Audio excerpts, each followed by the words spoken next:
Alors, qu'avez-vous fait de manière concrète pour marquer votre passage dans ce ministère? Alors, merci de me donner l'occasion de citer quelques actions que nous avons pu mener.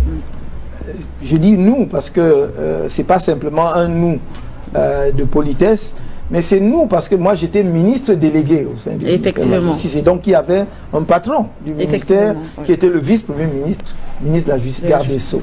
Donc je n'aime pas m'attribuer à moi seul les mérites de ce que nous avons pu faire, parce que ça a été fait sous sa houlette et ensemble avec lui. Mais nous avons réussi quand même des choses dont je suis très fier. Nous avons, dès que nous sommes arrivés au ministère de la Justice, en tout cas dès que moi j'y suis arrivé, on a travaillé dans la foulée, on a sorti le code de procédure pénale actuel, qui est un texte qui était, j'allais dire, en souffrance, en tout cas en débat au sein du ministère depuis presque 30 ans. Nous avons finalisé ce texte, nous l'avons sorti. Et c'est un très bon texte, malheureusement qui n'est pas toujours respecté, parce que c'est un texte qui est très protecteur des droits et des libertés des citoyens. Par exemple, l'habeas corpus est dedans. C'est inscrit dedans. En vertu de ce code de procédure pénale, la règle au Cameroun, normalement, c'est la liberté. Et la détention est l'exception. Parce que nous ne voulions pas cette surpopulation carcérale qui transforme des Camerounais qui ont commis, vous voyez, des infractions bénignes en des criminels endurcis. Parce que lorsque vous envoyez un jeune qui a volé une banane en prison pour 6 mois, il ne sort plus voleur de bananes, il sort braqueur. Avec de l'expérience. Avec de l'expérience. Donc nous voulions éviter cela. Malheureusement, ce n'est pas toujours respecté. Donc il y a ce code. Mais nous avons aussi pu introduire dans l'organigramme du ministère de la Justice une direction des droits de l'homme qui n'existait pas.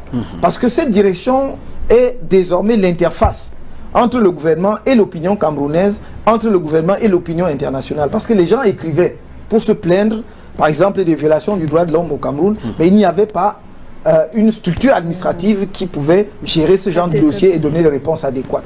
Nous avons lancé, et je crois, si mes informations sont bonnes, que ça existe toujours, lancé le rapport annuel du ministère de la Justice sur les droits de l'homme au Cameroun. Ça n'existait pas.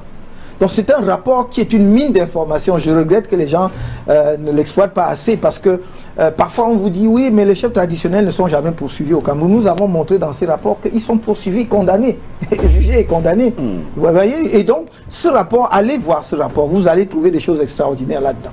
Maintenant, du point de vue de l'organisation de la justice camerounaise, c'est lorsque nous y étions que nous avons mis en place toute la réforme judiciaire prévue par la Constitution de 1996. C'est nous qui avons rédigé justement la réforme de la Cour suprême, les textes réorganisant la Cour suprême. C'est nous qui avons rédigé les textes créant les tribunaux administratifs régionaux. Maintenant, vous savez qu'il y a des tribunaux administratifs par région. Avant, si vous étiez à Maroua et que vous aviez un problème de contentieux administratif, il fallait venir à Yaoundé. Là, vous réglez à Maroua. C'est nous qui avons rédigé les textes sur les chambres régionales des comptes.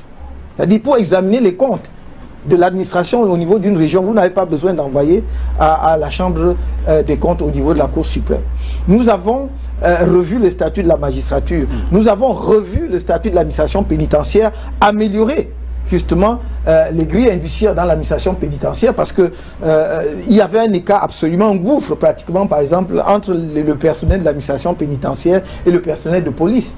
Nous avons réduit justement cet écart pour améliorer les conditions de l'administration pénitentiaire.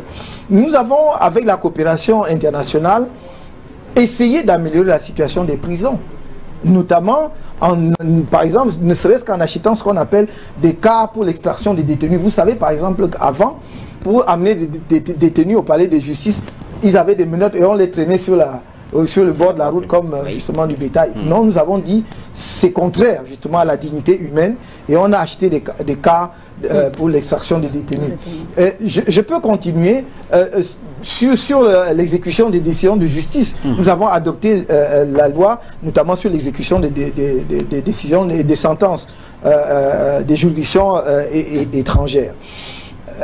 Nous avons également rédigé complètement d'une part, le code de procédure pénale, le code de procédure civile, le code civil et la refonte du code pénal qui a, comme vous le savez, déjà été adopté devant le Parlement camerounais. Les deux autres codes ne sont pas encore passés devant le Parlement, mais nous avions entièrement rédigé cela.